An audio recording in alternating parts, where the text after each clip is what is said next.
Each candidate will have 1 minute to introduce themselves, and then we will move on to questions. Mr. Yang, we're going to start with you. You have 1 minute to do a brief introduction, and then we will move on. Mr. Yang.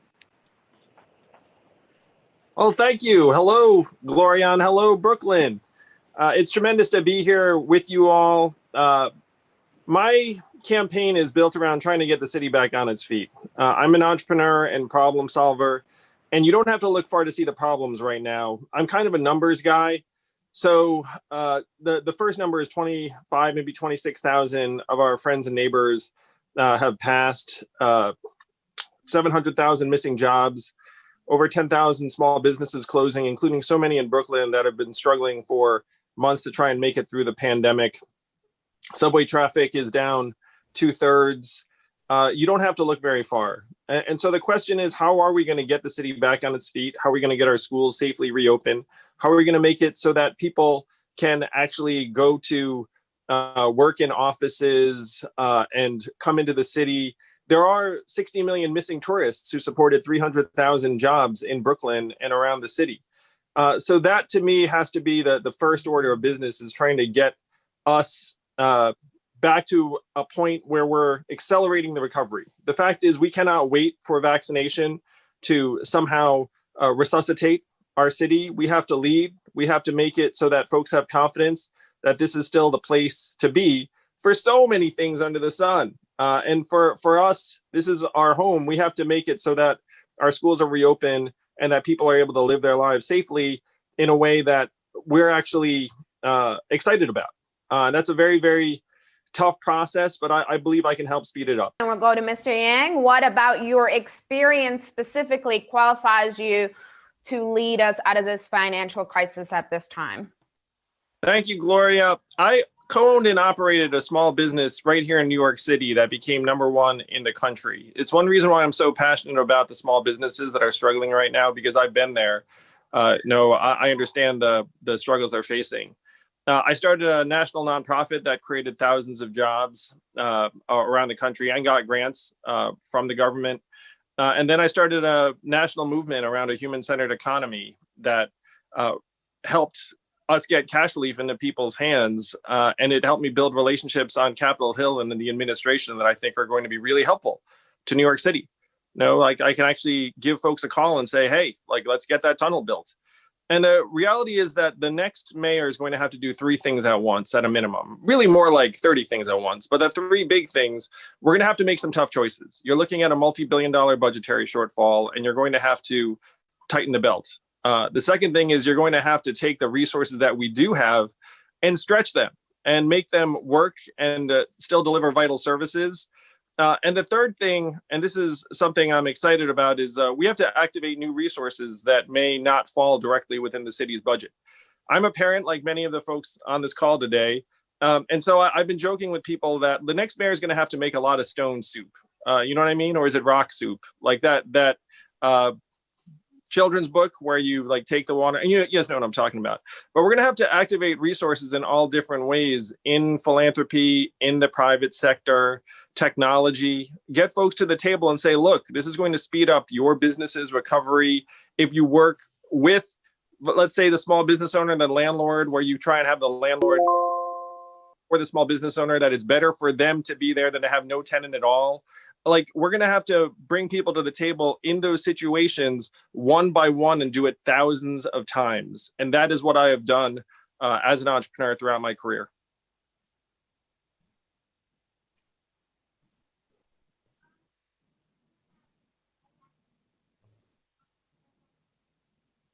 Gloria? Gloria, are you there? I am here. My connection has slowed down, but I'm still here.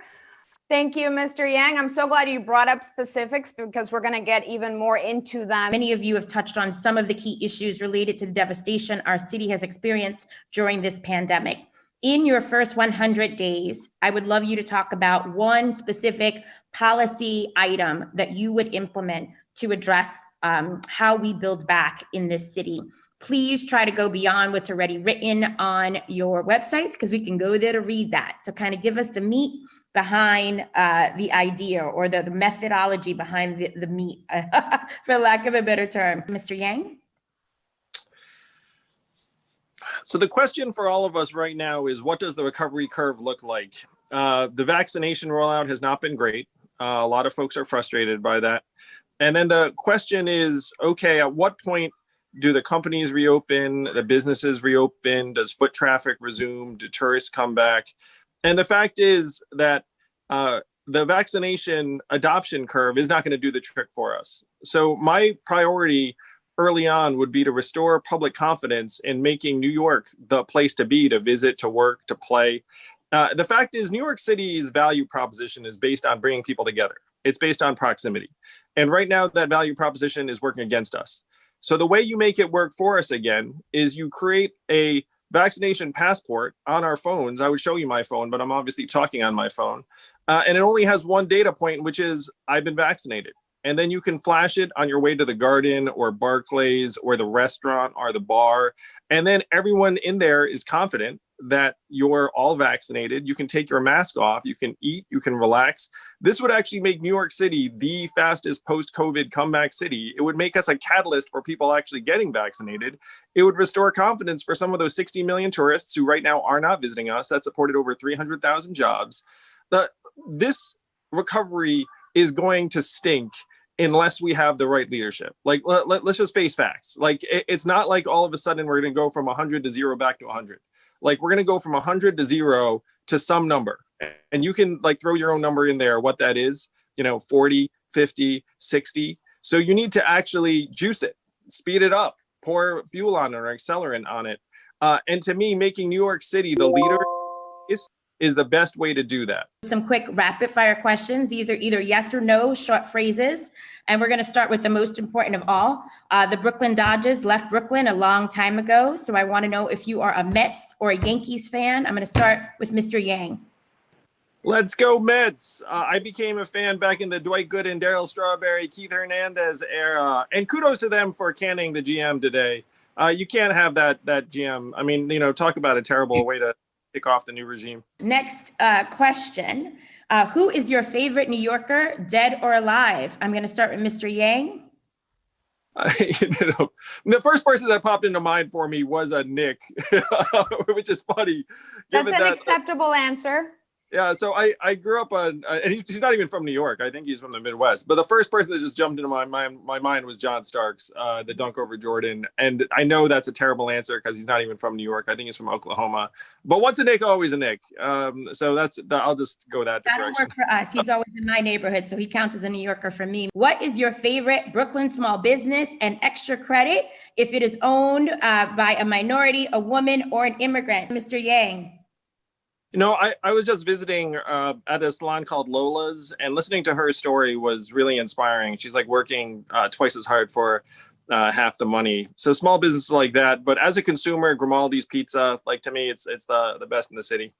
Awesome. Thank you so much. And I'm going to kick it over to my co-moderator, Gloria, for your next tough question.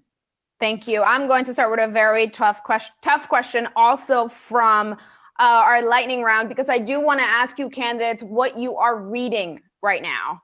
Mr. Yang, what are you reading right now? But some people have sent me some books on, so I'm a bit of a nerd. I'm reading books about artificial intelligence. I think there's some really interesting applications. I'm reading a manuscript that hasn't come out yet by a guy named Kai-Fu Lee. So we share the same publisher. So just trying to bone up on what's possible.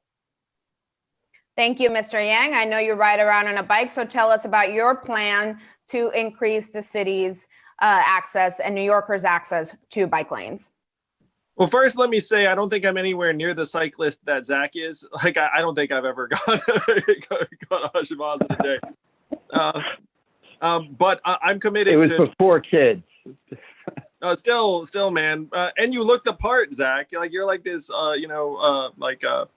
ultra fit warrior. It's freaking great. You're very kind. You're very kind. No, I mean, we're all thinking it, Zach. We're all thinking focus. Get to the question.